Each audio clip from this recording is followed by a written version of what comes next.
Depuis 1918, la Ligue contre le cancer multiplie les actions pour soutenir la recherche sur cette maladie. Elle en est d'ailleurs le premier financeur privé et il y a une antenne ici en Seine-Maritime et elle fait d'ailleurs ses 60 ans puisqu'elle date de 1962. Fabienne Benoît en est la directrice et c'est mon invitée du jour. Bonjour Fabienne. Bonjour. Alors la Ligue lutte donc pour l'avant, le pendant et l'après la maladie. Donc il y a de la recherche, de l'information et de la promotion surtout donc pour les dépistages. J'aimerais qu'on se concentre premièrement sur l'avant. Quelles sont vos actions menées sur ce plan-là ? Alors tout ce qui concerne l'avant-maladie, bien sûr, ça va être toutes les actions de prévention, d'information et de dépistage. Donc dans le concret, comment ça se passe ? Surtout en termes d'information, voilà, on essaie d'informer sur tous les facteurs de risque. On essaie de sensibiliser à la participation aux grandes campagnes de dépistage. Donc dépistage du cancer du sein, dépistage du cancer du côlon, dépistage du cancer de la peau, dépistage du cancer du col de l'utérus. Donc on rejoint les structures gouvernementales pour vraiment inciter toute la population cible. Donc en général pour le cancer du sein, du côlon, la population cible c'est 50-74 ans. On reçoit un courrier chez soi nous invitant à participer au dépistage et malheureusement les résultats ne sont pas à la hauteur des espérances. On n'a pas 100% de dépistage en Seine-Maritime, loin de là. Et de ce fait-là, c'est important pour nous d'être dans la rue, dans les entreprises, dans les établissements scolaires, enfin dans tous les endroits où on peut toucher du public pour inciter à la participation au dépistage. Vous traitez tout type de cancer ? Tout type de cancer, tout à fait. Alors, pendant la maladie, du coup, comment vous faites pour accompagner les malades, justement ? Par quoi ça passe ? Je crois que vous accompagnez aussi un petit peu les proches à côté de tout ça. Alors, tout à fait. Pendant la maladie, déjà, nous avons dans un premier temps des espaces ligues qui sont répartis dans différents points du département. On en a 7 en Seine-Maritime. Pour vous donner un exemple, on en a au Havre, à Dieppe, à Neuchâtel, Elbeuf, Rouen, bien sûr.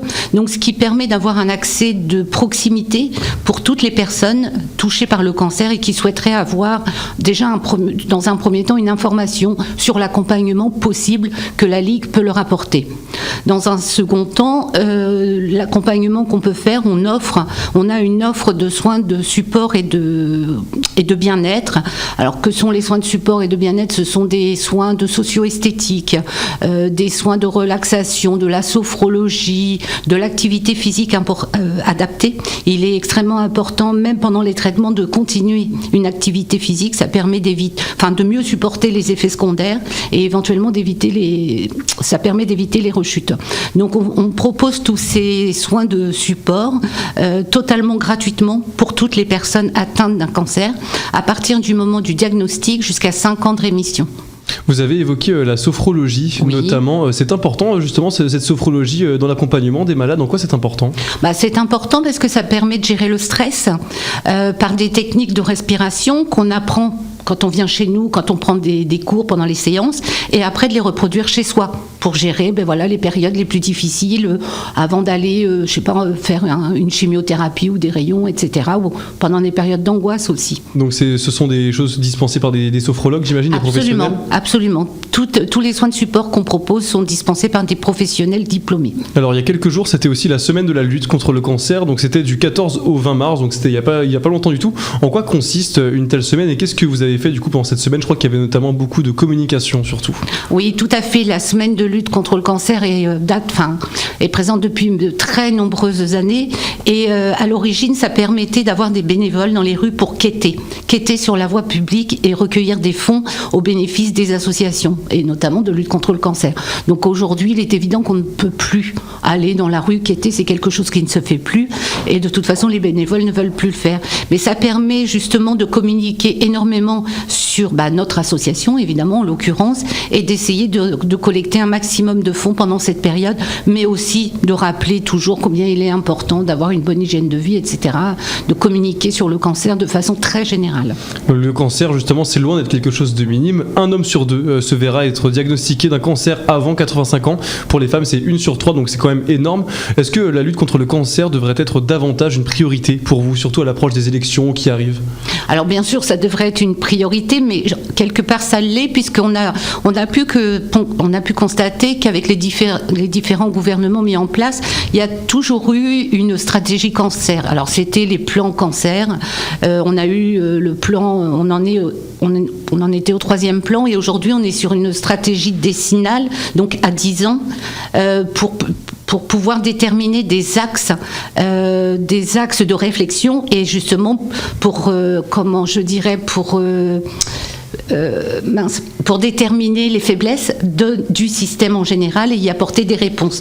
Donc il y a différents groupes de réflexion, des groupes de pilotage, des groupes de travail, des commissions, etc., qui ont été mis en place par cette stratégie décennale, et les résultats vont être analysés d'ici quelques mois, et les orientations, les axes d'amélioration de travail vont être déterminés, et ça va nous permettre, à nous associations et aussi bien sûr au gouvernement, de mettre en place des choses pour améliorer tous ces axes. Vous avez fait tout à l'heure le lien entre hygiène de vie et l'arrivée du coup de ce fameux cancer. Il y a des facteurs qui jouent dans leur arrivée. On sait par exemple que le tabac favorise le cancer du poumon. Pour ce qui est des autres cancers comme celui de la prostate par exemple ou du sein, est-ce qu'il y a une hygiène de vie particulière à adopter ou des comportements à supprimer? Alors bien sûr, les facteurs de risque sont très importants et concernent de nombreux cancers. Comment le tabagisme n'influe pas que sur le cancer du poumon, par exemple, il va influer sur les cancers de la vessie aussi et d'autres organes. Donc il est évidemment préférable de ne pas fumer. Ensuite, il y a l'équilibre alimentaire qui permet d'éviter d'avoir un surpoids. Parce que le surpoids, on sait, peut apporter aussi des complications santé, notamment en termes de cancer. L'exposition au soleil aussi, pour tout ce qui est cancer de la peau. Donc on sait qu'on habite dans une région qui, nous semble-t-il, n'est pas forcément très ensoleillée, mais justement, les gens ne prennent pas l'habitude de bien se protéger. Et on a aussi, nous, en Normandie, des cancers de la peau.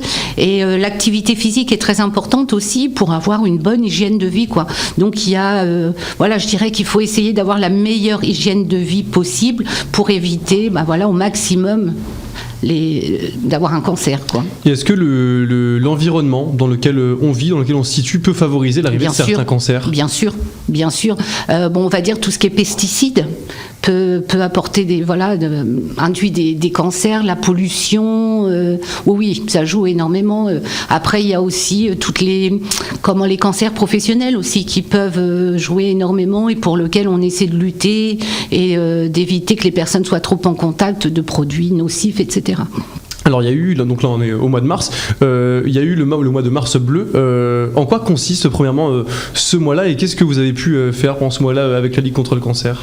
Alors Mars bleu est un petit peu en opposition à Octobre rose. Octobre rose dédié au cancer du sein et Mars bleu c'est dédié à la sensibilisation au dépistage du cancer du côlon. Donc durant ce mois on rappelle à la population cible, comme je le disais tout à l'heure, c'est-à-dire de 50 à 74 ans, femmes ou hommes, combien il est important de faire son dépistage qui permet de déceler ou pas des anomalies et ensuite avoir des examens un peu plus poussés pour déterminer s'il y a risque de cancer ou pas. Donc pour sensibiliser la population, on utilise des outils. Alors on a un outil qui commence à être un petit peu obsolète mais qui attire quand même du monde, c'est un tronçon d'intestin gonflable géant. Donc on invite les personnes qui viennent à notre rencontre à pénétrer dans cette structure gonflable où on peut voir accrocher comme des ballons des polypes, donc des polypes qui peuvent être tout à fait bénins, donc on montre comment c'est, puis des polypes qui peuvent devenir cancéreux quand ils commencent à saigner, etc. Donc on essaie de mettre les gens in situ, en situation, mais bon, ce système a fait ses preuves, mais comme je le disais, est un petit peu obsolète, et aujourd'hui on est plus vers l'utilisation de casques de réalité virtuelle. Donc on propose, pareil, aux personnes qui viennent à notre rencontre, de rentrer dans ce monde virtuel et de découvrir comment est l'intérieur de notre côlon, comment se développe un cancer, et puis de ce fait-là, quel est vraiment l'intérêt de faire son dépistage. En connaissant les choses plus de l'intérieur, justement, vous pensez Exactement. Que ça sensibilise de plus en plus? Voilà, pour éviter de dédramatiser, de rendre un petit peu plus convivial ce discours et ce dépistage qui est vraiment pas facile à aborder, puisque voilà, c'est un dépistage qui se fait à partir de sel, donc voilà. Il y a beaucoup de freins. Bon, alors la Ligue contre le cancer, donc on peut vous retrouver sur les réseaux sociaux, donc notamment sur Instagram, Facebook, LinkedIn et Twitter, c'est bien ça? Exactement. Qu'est-ce qu'on tape dans les barres de recherche quand c'est comme ça? Ligue contre le cancer Ligue 76. contre le cancer 76. Super, donc on y retrouve de l'information sur le comité et aussi de l'information nationale. Hein. Merci beaucoup Fabienne d'avoir été avec nous. Vous êtes la directrice donc, du comité 76 de la Ligue contre le cancer. Et cette émission est disponible comme d'habitude en podcast audio et vidéo.